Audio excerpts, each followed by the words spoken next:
रोजच्या ताज्या घडामोडींसाठी आवाज टीव्हीला सबस्क्राईब करा आणि बेल आयकॉन प्रेस करा।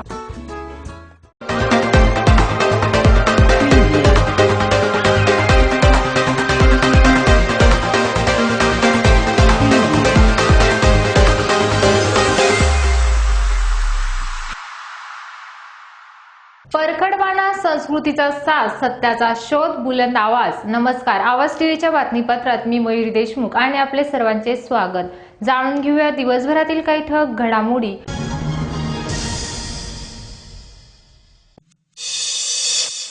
महाराष्ट्र शासनाच्या गाडीतून गांजाची तस्करी।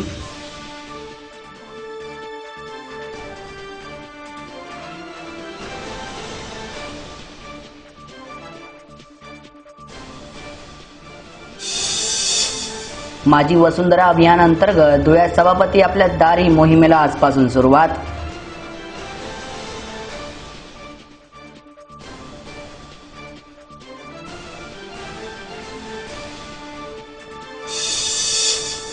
सत्यशोधक शेतकरी संघटनेसह 400 ते 500 शेतकरी दिल्लीतून जाण्यापूर्वी धुळ्यात मुक्कामी।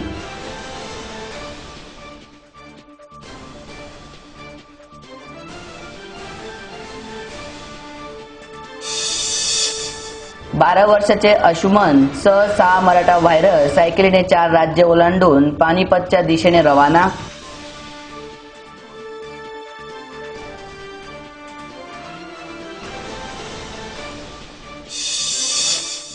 धुळे पोलीस अधीक्षक कार्यालयात सायबर पोलीस ठाणे कार्यान्वित।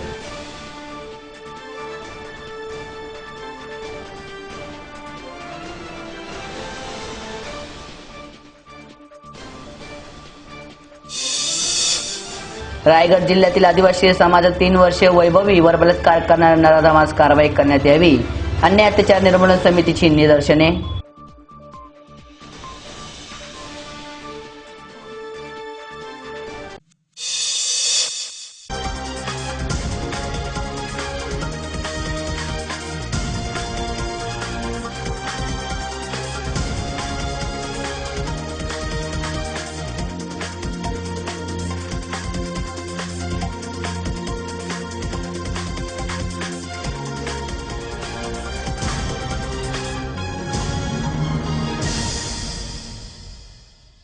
आता बातमीपत्र विस्ताराने।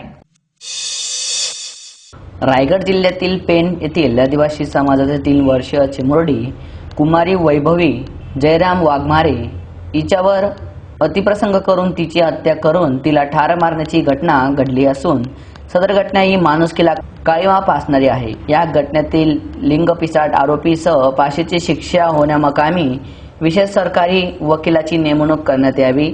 तसेच सदर खटल्याची जलदगती न्यायालयात सुनावणी घेण्यात यावी। तसेच पीडितेच्या कुटुंबियाकरिता मरणोधैर्य योजनेअंतर्गत अर्थसहाय्य त्वरित देण्यात यावे अशी मागणीचे निवेदन अन्याय अत्याचार निर्मूलन समितीच्या वतीने जिल्हा प्रशासनाला करण्यात आले आहे। यावेळी प्रेमलता जाधव, शोभा नगराळे, जयश्री वानखेडे, मालती सूर्यवंशी, रजनी ठाकूर, शोभा बिराडे, रत्नाप्रभा टानगे आदी महिला उपस्थित होते। नमस्कार, मी प्रेमलता किशोर जाधव, अन्याय अत्याचार निर्मूलन समिती महाराष्ट्र प्रदेशाध्यक्ष। आज आम्ही या ठिकाणी आमचे सर्व पदाधिकारी जमलेलो आहोत यासाठी की रायगड जिल्ह्यातील पेण या गावातील आदिवासी बालिका वैभवी वाघमारे हिच्यावर ही आदिवासी बालिका आहे आणि हिच्यावर आदेश मधुकर पाटील या लिंग पिसाट आरोपीने बलात्कार केला आणि तिचा खून केलेला आहे, तिला मारून टाकलेला आहे आणि ही अतिशय घृणास्पद घटना आहे।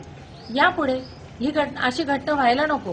दरवेळेला आम्ही इथे येतो कलेक्टर ऑफिसमध्ये असंच निवेदन द्यायला येतो आणि आम्हाला वाईटही वाटतं।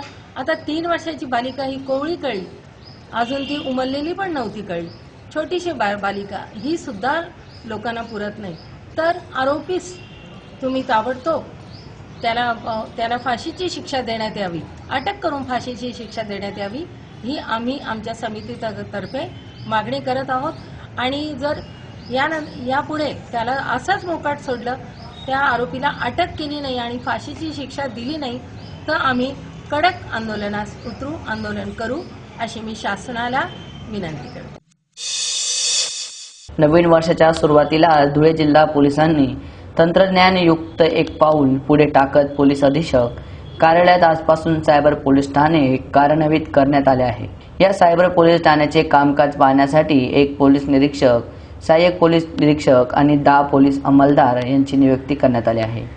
सायबर पोलीस ठाणे धुळे येथे माहिती तंत्रज्ञान अधिनियमान्वये दाखल गुन्ह्यामध्ये माहिती तंत्रज्ञान अधिनियम 200 तंत्रज्ञान अधिनियम 2000 अन्वये दाखल ज्या तांत्रिक गुन्ह्यामध्ये आरोपी सज्ञान आहे व पोलीस स्टेशन पातळीवर आरोपी निष्पन्न करणे शक्य नाही असे तांत्रिकदृष्ट्या क्लिष्ट असणारे गुन्हे सायबर पोलीस स्टेशन येथे दाखल होतील. यांच्यासह फेसबुक, इंस्टाग्राम, ट्विटर वरून ओळख चोरी करून किंवा हॅकिंग करून अश्लील कंटेंट पोस्ट करणे, Dutch debit card, credit card संबंधी फसवणूक, हिळीहळप, 50,000 रुपयांचा वरील फसवणुकीचे गुन्हे, बनावट वेबसाईट, रॅन्समवेअर अटक, औद्योगिक email fishing, dance attack, design of service, cyber खंडणी, सायबर दहशतवाद, चाइल्ड पॉर्नोग्राफी, ऑनलाईन शॉपिंग संबंधित गुन्हे दाखल करण्यात येतील. अशा स्वरूपाचे गुन्हे हे स्थानिक पोलीस स्टेशन येथे दाखल करण्यात येतील अशी मागणी पोलीस अधीक्षक चिन्मय पंडित यांनी दिली. सायबर पोलीस स्टेशन हे अस्तित्वात होतं, परंतु त्याचं रिस्ट्रक्चर आपण केलेलं आहे. त्या ठिकाणी मी एक PI, एक API आणि एक PSI आणि काही नवीन स्टाफ त्या ठिकाणी दिलेला आहे. आपण पाहतो की गुन्ह्यांचं जी पद्धत आहे ती बदलत आहे. जास्तीत जास्त आता सायबर क्राईम्स आणि सायबर फ्रॉड्स विशेषतः लॉकडाऊनमध्ये यांची संख्या आम्हाला वाढताना दिसलेली आहे. त्यामध्ये वेगवेगळे प्रकार आहेत, म्हणजे फायनान्शियल फ्रॉड्स असतील किंवा सायबर स्टॉकिंग असेल किंवा एखाद्याच्या प्रोफाईल मध्ये बदल घडवून त्याच्याबद्दल बदनामीकारक मेसेज पसरवण्याचे गुन्हे असतील. तर अशा प्रकारचे मोठ्या प्रमाणावरती गुन्हे समोर येत असतात, असे प्रकार समोर येत असतात. तर प्रत्येक गुन्हा हा स्पेशली ट्रीट करून त्याचा तपास योग्य प्रमाणे त्याला जो टेक्निकल एव्हिडन्स लागतो तो गोळा करून त्याची चार्जशीट दाखल करून आणि त्या विक्टीमला न्याय मिळावा याकरता महाराष्ट्र शासनाने या सगळ्याची निर्मिती केली होती. धुळ्यामध्ये देखील हे अस्तित्वात होतं, परंतु त्याचं आपण रिस्ट्रक्चरिंग केलेलं आहे आणि त्यासाठी इथे एक विशेष कोर्टची देखील आपण निर्मिती करण्याची विनंती माननीय PDJ यांना केली होती. त्यांनी ती मान्य देखील केलेली आहे आणि आता फुल fledged as a police station म्हणून सायबर पोलीस स्टेशन आता कामकाज करणार आहे. त्यामुळे धुळे जिल्ह्यात कुणालाही कुठल्याही प्रकारची सायबर क्राईम रिलेटेड तक्रार असेल, सोशल मीडिया असेल किंवा बँक फ्रॉड असतील तर त्यांनी जवळच्या पोलीस स्टेशनला संपर्क साधला तरी चालेल किंवा इथे SP ऑफिसला जे सायबर पोलीस स्टेशन आहे त्याला संपर्क साधून आपली तक्रार इथे नोंदवावी, गुन्हा नोंदवावा, त्याचा योग्य तपास होऊन त्यांना न्याय मिळेल ह्याची आम्ही खात्री देतो. मराठा व्हायरसतर्फे 1 जानेवारी ते 14 जानेवारी दरम्यान पुणे ते पानिपत अशी सायकल वारी करून 4 राज्य पार करून तब्बल 1620 किलोमीटर हे अंतर सायकलिंगद्वारे कापत पानिपतला पोहोचण्याचा निर्धार आहे.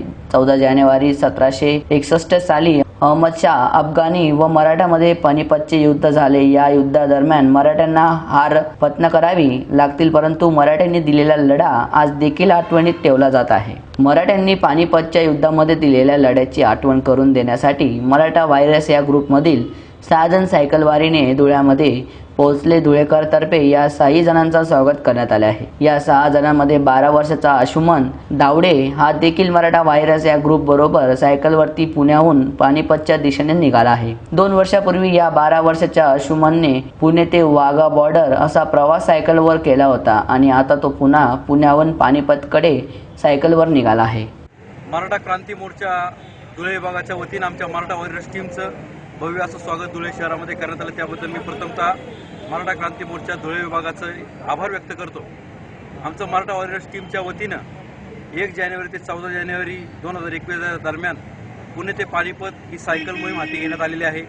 ही सायकल मोहीम करण्यामागचा उद्देश एकच की 14 जानेवारी 1761 रोजी पानिपत येथे तिसरी लढाई अहमद शाह अब्दाली आणि मराठ्यांमध्ये झाली होती आणि या लढाईनंतर आपले जे काही पूर्वज पानिपत या ठिकाणी स्थायिक झाले त्यांचा अभिवादन करण्यासाठी आणि या लढाईमध्ये ज्यांनी आपल्या प्राणाची आहुती दिली अशा मराठा सैन्याप्रती अभिवादन करण्यासाठी आम्ही जात आहोत. पुन्हा एकदा महाराष्ट्राची माती पानिपतच्या मातीमध्ये मिसळण्यासाठी जात आहे. महाराष्ट्राचं रक्त पानिपतच्या रक्ताला मिळण्यासाठी जात आहे. आणि दुसरा एक उद्देश हा होता की संपूर्ण जग या 2020 सालामध्ये कोरोनाने भयभीत झालेलं होतं. अशा या वातावरणामध्ये आम्ही सर्व नागरिकांना या मोहिमेच्या माध्यमातून संदेश देऊ इच्छितो की किती वाईट परिस्थिती आली तरी सर्वांनी धैर्याने तोंड दिलं पाहिजे. हाच संदेश घेऊन आम्ही पुणे ते पानिपत ही 4 राज्यामधून जाणारी 13 दिवसामध्ये पूर्ण होणारी 1620 किलोमीटरची मोहीम हाती घेतली आहे आणि त्याचं आगमन आज या धुळे शहरामध्ये झालेलं आहे. धन्यवाद. मुंबई येथे विक्रीच्या उद्देशाने जाणाऱ्या सुमारे 10 किलो गांजा मोहाडी पोलीस ठाण्याच्या पथकाने जप्त केला असून या प्रकरणी 2 जणांना ताब्यात घेण्यात आले आहे. तब्बल 3,50,000 रुपयाचा मुद्देमाल पोलिसांनी ताब्यात घेतला असून पुढील कारवाई करीत आहे. महाराष्ट्र शासनाच्या सेवेत असलेले गाडीमध्ये मुंबईपर्यंत गांजा तस्करी होत असल्याची धक्कादायक बाब यात समोर आली आहे. धुळे जिल्ह्यातील मोहाडी पोलिसांनी केलेल्या कारवाईमध्ये ही माहिती समोर आली आहे. महाराष्ट्र शासनाच्या MMID विभागात कार्यरत असलेले एका वाहनातून शिरपूर येथून मुंबईकडे 10 किलो गांजा नेला जात असल्याची पोलिसांनी ही माहिती मिळाल्यानंतर सदर वाहनाची तपासणी केली असता त्यात 10 किलो गांजा आढळून आला. या प्रकरणी मुंबईतील अंधेरी येथे राहणाऱ्या इरफान युसुफ अन्सारी आणि रिहान कुरेशी या दोघांना ताब्यात घेण्यात आले आहे. या कारवाईत पोलिसांनी 3.5 लाखाचा मुद्देमाल जप्त केला आहे. मुंबईला हा गांजा नेमका कुठे घेऊन जाण्यात येत होता, या गांजाचा मुंबईतील बॉलिवूडशी काही संबंध तर नाही ना, यामागे मोठी टोळी प्रक्रिया आहे का, याचाही शोध धुळे जिल्हा पोलिसांकडून घेतला जात आहे.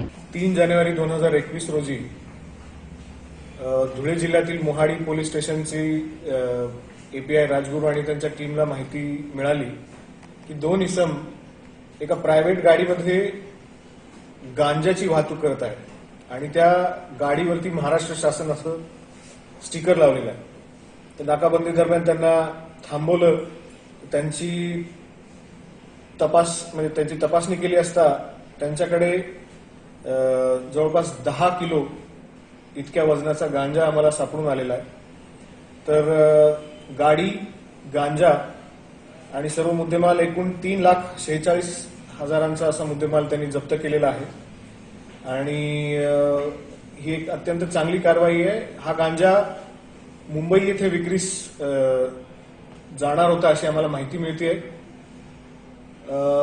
धुळे पोलिसांचं हे एक यश आहे. गेल्या वर्षी देखील पूर्ण वर्षभरात 35 NDPSच्या कारवाया धुळे पोलिसांकडून केलेल्या आहेत आणि यावर्षी देखील पहिल्या 3 दिवसातच 4 कारवाया धुळे पोलिसांच्या NDPSच्या बाबत झालेल्या आहेत. तर आम्ही हा प्रश्न जो आहे अत्यंत गांभीर्याने आम्ही याच्याकडे पाहत आहोत आणि ह्याच्यावरती पूर्ण नियंत्रण कसं आणता येईल त्याच्यासाठी जास्तीत जास्त कारवाया आणि त्याचप्रमाणे जनजागृती देखील आम्ही करत आहोत. हे जे 2 आरोपी आहेत ते अंधेरी मुंबई येथले राहणारे आहेत आणि त्यांचा आधीचा रेकॉर्ड आम्ही तपासण्याचं काम करत आहोत. केंद्राच्या कृषी कायद्याला विरोध करत शेतकऱ्यांचा जथ्था आज धुळ्यामध्ये दाखल झाला. सत्यशोधक शेतकरी संघटनेचे पदाधिकारी किशोर ढमाळे यांच्यासह आणखी काही शेतकरी संघटना दिल्लीच्या दिशेने जाण्यापूर्वी धुळ्यामध्ये दाखल झाले. या जगामध्ये समोरे 400 ते 500 शेतकरी सामील झाले आहे असून धुळे शहरामध्ये या सर्व शेतकऱ्यांचे धुळेकरांतर्फे स्वागत करण्यात आले आहे. धुळे शहरात प्रवेश करता छत्रपती शिवाजी महाराजांच्या पुतळ्यास या सर्व पदाधिकाऱ्यांच्या तर्फे पुष्पहार अर्पण करण्यात आले. रात्री हे सर्व शेतकरी बांधव धुळ्यामध्ये मुक्कामी राहणार असून सकाळी पुन्हा दिल्लीच्या दिशेने शेतकरी मार्गस्थ होणार आहे.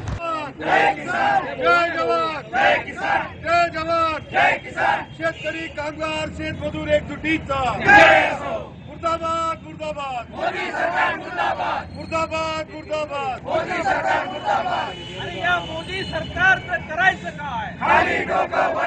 आज महाराष्ट्रातल्या जवळजवळ 4 ते 5 शेतकरी संघटनांचा जवळजवळ 400 ते 500 कार्यकर्त्यांचा जथा हा दिल्लीच्या दिशेनं निघालेला आहे.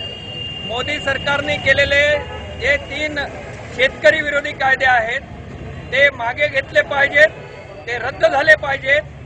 यासाठी शेकडो नव्हे हजारोंच्या संख्येनं आता देशभरातनं लोक हे दिल्लीच्या दिशेनं निघालेले आहेत. दिल्लीतल्या शेतकऱ्यांचा जो निर्धार आहे त्याला सलाम करण्यासाठी आणि त्या आंदोलनामध्ये सहभागी होण्यासाठी जोपर्यंत हे 3 कायदे मागे घेतले जात नाहीत आणि जोपर्यंत MSPच्या गॅरंटीचा कायदा, नवा कायदा तयार होत नाही तोपर्यंत शेतकरी आंदोलन हे थांबणार नाही असा निर्धार सत्यशोधक शेतकरी सभेच्या वतीनं आज आम्ही व्यक्त करत आहोत. कॉम्रेड करणसिंग कोकणे, लीलाताई वळवी आणि श्रमिक शेतकरी संघटनेचे कॉम्रेड सुभाषदादा काकुस्ते या सर्वांच्या नेतृत्वाखाली हा जथा हा दिल्लीच्या दिशेनं चाललेला आहे. सत्य की जय हो. लाल सलाम. धुळे शहरात माझी वसुंधरा अभियान राबविण्यात येत आहे. त्याच पार्श्वभूमीवर आजपासून प्रभाग क्रमांक 1 व 2 मधून सभापती आपल्या दारी उपक्रम हाती घेण्यात आला आहे. या अभियानाच्या अंतर्गत धुळे शहरातील प्रभाग निहाय दौरा करून नागरिकांच्या मूलभूत समस्या जाणून निराकरण करण्याचा प्रयत्न करणार असल्याचे स्थायी समितीचे सभापती सुनील पैसाने यांनी सांगितले. या अभियानाअंतर्गत प्रभागाची स्वच्छता तसेच धुळीकरण फवारणी करण्यात आली. तसेच प्रभागातील नागरिकांचे समस्या निराकरण करण्याचे आदेश सभापतींनी धुळे मनपाच्या अधिकाऱ्यांना दिले.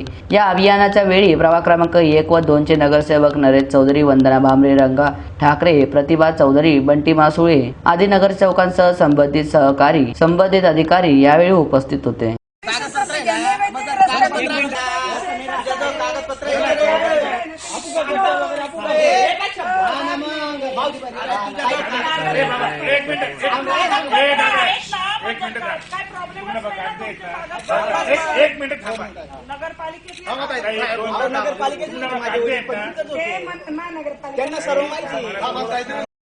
आज सभापती आपल्या दारी या मोहिमेचा शुभारंभ प्रभाग क्रमांक 1 आणि योग 2च्या माध्यमातून आज वलवाडी या ग्रामपंचायत आणि धुळे महानगरपालिकेच्या अंतर्गत आलेल्या या गावातून आज सुरुवात झालेली आहे. आणि धुळे महानगरपालिकेचे आमचे चारही कर्तव्यदक्ष नगरसेवक नरेश अप्पा, वंदनाताई, रंगादादा आणि विमलताई यांच्या माध्यमातून महानगरपालिकेच्या या वसाहतीतील नागरिकांनी त्यांच्याकडे तक्रारी दिल्या आणि त्यांना ज्या मूलभूत सुखसुविधा पाहिजे होत्या त्या मिळाव्या या दृष्टिकोनातून त्यांना महानगरपालिकेपर्यंत न येता संपूर्ण धुळे महानगरपालिकेचे अधिकारी आणि कर्मचारी त्यांच्या दारापर्यंत सभापती च्या माध्यमातून या ठिकाणी आलेले आहे. येणाऱ्या काळामध्ये धुळे शहरातील सर्व नागरिकांच्या समस्या सोडवण्यासाठी हा आमचा छोटासा प्रयत्न आहे. त्या प्रयत्नाला सर्व नागरिकांनी आम्हाला मदत करावी.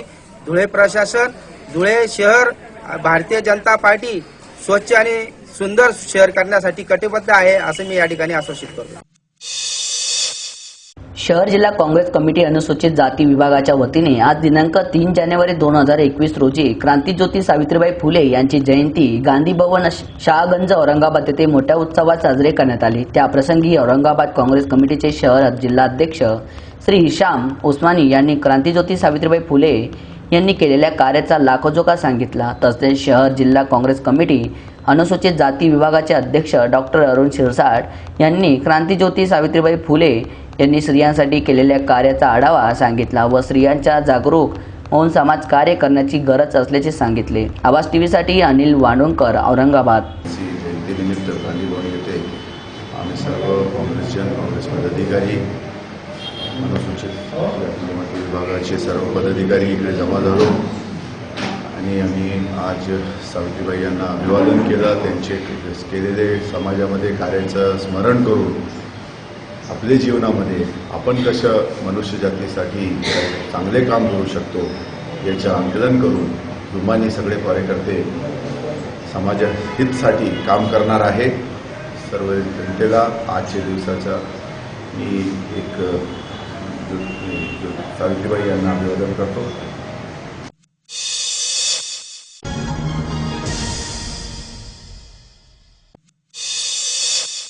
महाराष्ट्र शासनाच्या गाडीतून गांजाची तस्करी.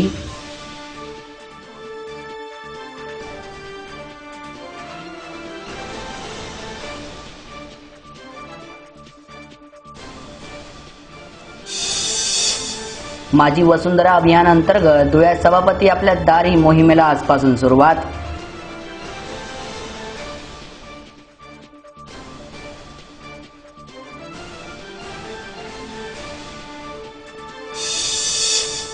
सत्यशोधक शेतकरी संघटनेसह 400 ते 500 शेतकरी दिल्लीतून जाण्यापूर्वी धुळ्यात मुक्कामी.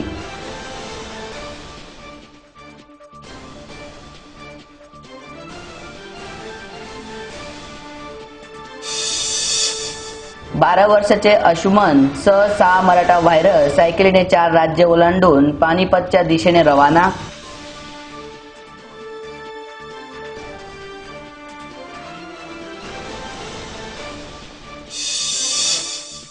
धुळे पोलीस अधीक्षक कार्यालयात सायबर पोलीस ठाणे कार्यान्वित.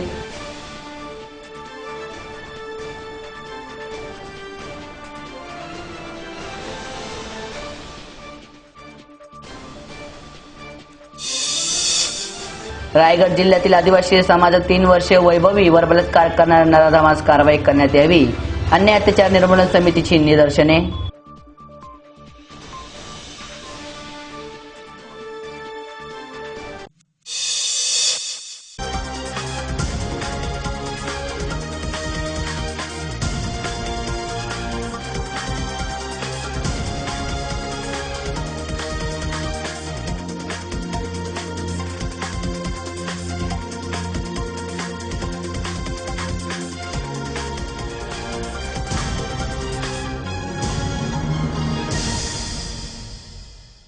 याचबरोबर आवाज टीव्हीचे बातमीपत्र संपले. भेटूया पुढील बातमीपत्रात. तोपर्यंत नमस्कार.